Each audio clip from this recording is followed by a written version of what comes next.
I'm Mary McDonald, and this is mindovermother.com. When I think about the content that I want to develop, when I think about the meditations that I want to record, I'm always thinking of my experience so far. I have an 11-month-old son, and he is such a joy.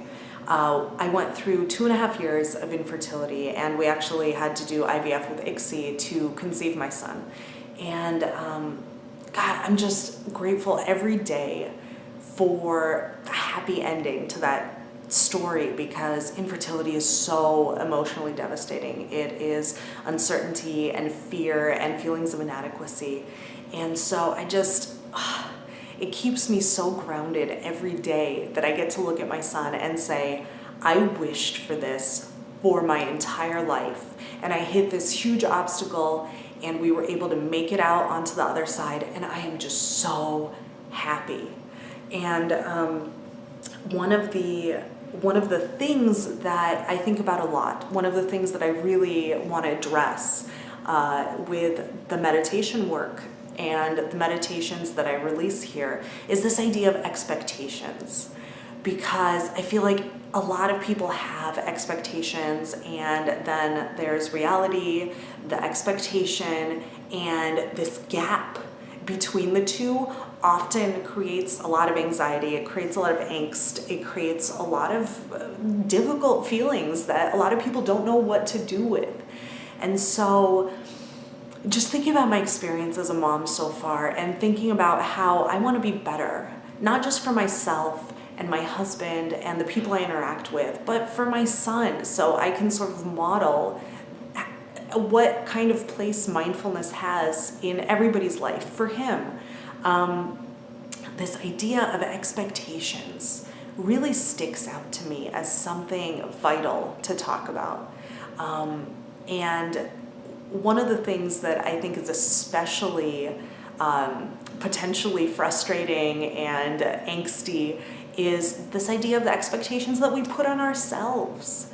Now, I work from home. I have a client service business that I've been running for 5 years, and as such, it was really important to me to be home with my son, and I decided, you know what, I'm going to do this for 6 months. He's going to be with me exclusively. I'm going to be super mom. You know, I think a lot of us can relate to that idea of just wanting to be this earth mother goddess figure. And then there's the reality.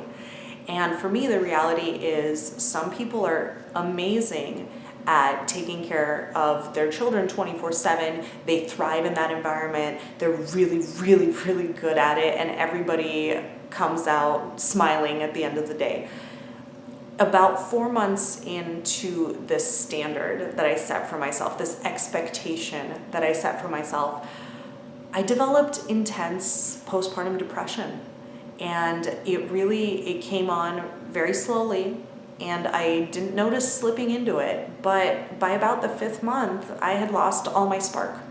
I had lost the desire to do anything fun. I was just getting through the day, and there was this big cloud hanging over everything. And I realized a couple months later that my expectation of myself was really the culprit, because I'd set this standard of I need to be with my son 24/7 without giving myself any kind of break, without giving myself any kind of outlet to be myself for 6 months. And what I learned was I am not that earth goddess mother figure. I'm just not.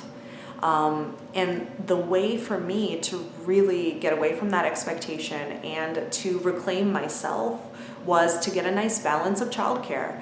And so my son is in care now 4 days a week. I can work, I can pursue my passions, I can record these meditations, make these videos, I can do my client service work, and I can be a mom, but also be the person that it's really important for me to be outside of that.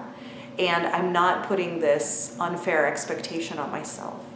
And that lesson took me to the brink of a really serious depression.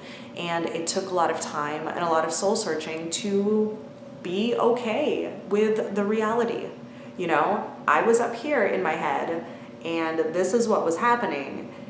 And it took me a while, but I met reality, and I said, I am not the Earth Mother Goddess who has children draping off of her and is smiling at the end of a long day of childcare. That's not me. I love taking care of my son. I love being with him, but I need more balance for me. And so it's been a humbling process. It's been a frustrating process. But I finally learned something important about myself. I've learned something important about the standards that I'm setting and what I need to be a successful mom, to be a successful business owner, to be a successful person. And so I know that everybody sort of has these expectations for themselves, for what they want motherhood to be like, for what they want that whole experience to give them. And sometimes becoming aware of those things, that you have them, that maybe other people have them for you, these beliefs, where they came from, becoming aware of those things is the first step in sort of claiming the experience that you want, the experience that you need, the experience that is realistic and something that you can be proud of. And so that's something I've been thinking about a lot lately, and I can't wait to record some meditations in that direction. Thank you so much for watching.